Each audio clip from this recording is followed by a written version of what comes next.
Bonjour à tous, alors comme d'habitude j'espère que vous êtes tous en pleine forme. Je suis Antonio et aujourd'hui je vous propose de discuter filtration photo, mais je vous propose surtout et plus particulièrement de discuter autour de ce nouveau filtre polarisant proposé par la marque Nizifilter. Alors jusqu'à maintenant la marque proposait principalement deux polarisants, le CPL NC Landscape et le CPL Pro.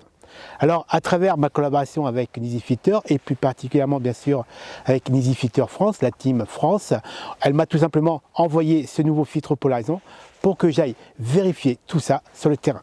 Je vous propose donc maintenant de monter là-haut au niveau donc de mes montagnes, puisque là on est dans le parc naturel de la Serre d'Ascherel, là où je vis actuellement. Et donc pour tester la neutralité de ce filtre polarisant, on va tout simplement monter plus haut et on va tester tout ça ensemble. Pour réaliser le plus correctement possible mon test comparatif entre les trois modèles de polarisants en ma possession, je vous rappelle les modèles, le CPL NC Landscape, le CPL Pro et le tout dernier, le CPL Pro Natural. Il me fallait donc un endroit qui soit à la fois sympathique, photogénique, puisque c'est aussi l'intérêt. On est quand même photographe à la base. J'ai donc trouvé cet endroit qui est très près de chez moi, qui est à peu près à 30 minutes, donc en pleine montagne. On est à l'époque, donc on est en automne avec les jolies couleurs, avec les feuilles qui sont plus ou moins jaunes, plus ou moins brunes. Donc c'est très intéressant pour tester la saturation plus ou moins poussée de certains polarisants. Il nous fallait aussi bien sûr un endroit qui soit à la fois ombragé et lumineux pour bien sûr aussi pouvoir comparer la dynamique, la gestion de la dynamique de lumière via les filtres polarisants. Et il nous fallait surtout aussi, et ça c'est très intéressant, une flaque d'eau pour pouvoir gérer les reflets, car n'oublions pas, la base même, la fonction première d'un filtre polarisant est quand même aussi de pouvoir polariser la lumière et donc de supprimer tout ce qui est reflet. Alors bien sûr là on est sur une flaque d'eau, on va voir comment les polarisants vont réagir sur ce reflet, mais ça marche très bien aussi, comme vous le savez, sur les reflets de pare-brise de voiture, les vitrines, etc. Pour pouvoir réaliser correctement mon test comparatif, j'ai bien sûr équipé mon boîtier de mon kit de filtration, c'est le kit V6. J'ai dans un premier temps vissé la bague 82 mm, la bague principale directement sur mon optique. C'est pratique puisque l'optique utilisée c'est le 16-35 qui a un diamètre de 82 mm, donc je peux visser directement la bague dessus. Si ce n'est pas le cas, je peux bien sûr utiliser les bagues de conversion. Sur cette bague principale, je peux donc visser par la suite pour mon test les différents polarisants, le Landscape et le CPL Pro. Et je vais pouvoir aussi, comme c'est le cas, clipser directement dessus donc mon porte-filtre V6 pour pouvoir glisser le GND, puisque là j'ai utilisé un GND soft avec une densité, donc c'est GND 8, pardon, GND 8 soft pour pouvoir gérer la dynamique de lumière qui est un peu forte sur la partie haute droite de mon image. Donc, dans un premier temps, pour avoir un comparatif le plus complet possible entre les trois polarisants, j'ai dans un premier temps réalisé une prise de vue sans filtre polarisant, mais uniquement en utilisant un filtre GND en version soft. On est sur un GND 8 pour minimiser la dynamique de lumière qui est très forte sur la partie haute droite. C'est la prise de vue que l'on a à l'écran. J'ai donc défini un cadrage. J'ai imposé en mode manuel la même balance des blancs à l'ensemble des prises de vue, donc avec ou sans polarisant, pour pouvoir comparer un peu directement sur écran comment le polarisant va réagir sur les couleurs. Ça c'est la première chose. Ensuite, pour pouvoir comparer aussi la compensation d'exposition, puisque on le sait, certains polarisants, comme on va le voir, avec leur densité optique, vont jouer plus ou moins sur l'exposition. C'est-à-dire que leur densité optique va filtrer une certaine quantité de lumière. Donc on va pouvoir comparer ça, puisque j'ai volontairement bloqué mon boîtier sur la priorité ouverture, c'est-à-dire que le temps d'exposition sera automatiquement compensé en fonction de la quantité de lumière qui passe par le bloc optique. J'ai donc décidé dès le départ de cette prise de vue, donc réalisée encore une fois sans aucun polarisant. Ensuite, dans un second temps, pour que mon comparatif soit cohérent, j'ai réalisé exactement dans les mêmes conditions de prise de vue une séquence de deux prises de vue en utilisant cette fois-ci le polarisant CPL NC Landscape avec une première prise de vue en position 0 et en position 100% de polarisation. J'ai continué mon test cette fois-ci dans les mêmes conditions encore une fois, mais cette fois-ci en remplaçant donc le polarisant Landscape par le CPL Pro, donc avec encore une fois deux prises de vue en position 0 et en position 100% de polarisation pour le CPL Pro. Ensuite, pour finir et compléter ma session de shoot test terrain, j'ai bien sûr utilisé ce fameux filtre polarisant, donc le CPL Pro Natural proposé par la marque Nidifitter. Au préalable, bien sûr, j'ai démonté tout mon kit de filtration V6 pour pouvoir visser directement cette fois-ci le polarisant, puisque la marque m'a fourni une version 82 mm qui se visse donc directement et très logiquement directement sur mon optique. J'ai donc réalisé une séquence de deux prises de vue, une prise de vue en position 0 et une prise de vue en position 100% de polarisation avec ce nouveau polarisant CPL Pro Natural. Ma séquence donc de test terrain est terminée. Je vous propose maintenant de passer au comparatif directement sous Lightroom. Nous avons donc cette première prise de vue réalisée, je vous le rappelle, sans filtre polarisant, uniquement avec un filtre GND8 Soft. Et donc cette prise de vue est notre prise de vue référence. On va pouvoir comparer les prises de vue réalisées avec polarisant par rapport à cette prise de vue. On est à 0,6 secondes, f16 ISO 100, donc on est sur une prise de vue, disons, standard.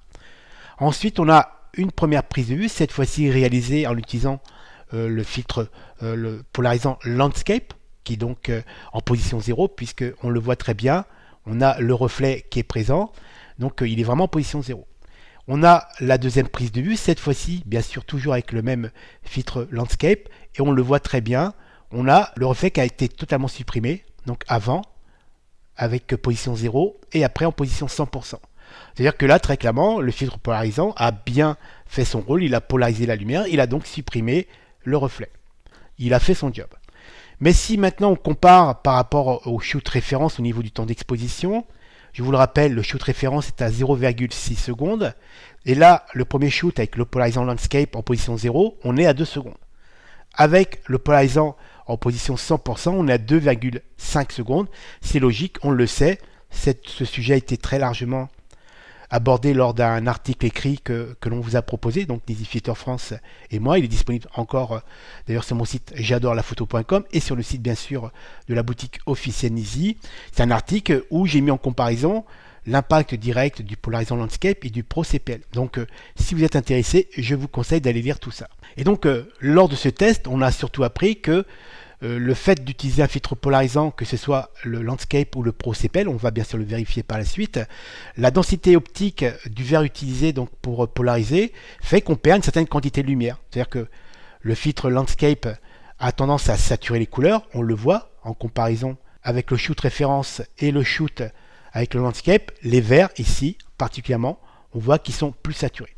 Le Landscape sature un peu plus les couleurs, il va aussi donner un peu plus de pêche en termes de contraste, on le sait, c'est son rôle, il a été utilisé pour ça. Enfin, il a été, créé dans ce sens, pour les photographes de paysage. Après, c'est un choix personnel, encore une fois, en termes d'approche photographique. Donc, lui, il va contraster, il va saturer un peu plus ses couleurs, mais le revers de la médaille, c'est qu'on perd quand même une certaine quantité de lumière, et c'est pour ça qu'automatiquement, mon boîtier, je vous le rappelle, qui est en position priorité ouverture, a automatiquement compensé la perte de lumière en jouant sur l'exposition. On est à 2,5 secondes, et le shoot référence est à 0,6 secondes. Et donc en conclusion, c'est important, il faut le noter, quand on applique un filtre polarisant modèle Landscape, on sait qu'on perd un peu plus d'un stop donc, de lumière, il va falloir donc compenser automatiquement au niveau de l'exposition. Ensuite, j'ai réalisé une première prise de vue, cette fois-ci en appliquant le polarisant CPL Pro en position 0, on le voit, on a le reflet, et en position 100% d'action, on a supprimé le reflet, il fait son job, c'est normal. Par contre, si on compare son temps d'exposition avec le CPL Pro, on est à 2 secondes, alors que le temps référence sans polarisant est à 0,6 secondes. C'est-à-dire qu'il impacte aussi assez considérablement le temps d'exposition, puisque sa densité optique freine, bloque une certaine quantité de lumière, on perd en luminosité, et donc automatiquement, il faut compenser donc, avec l'exposition. Sauf que si on compare par rapport à la version Landscape, on est à 2,5 secondes, CPL Pro on est à 2 secondes, c'est-à-dire que sa densité optique est moins dense et donc il laisse quand même passer un petit peu plus de lumière.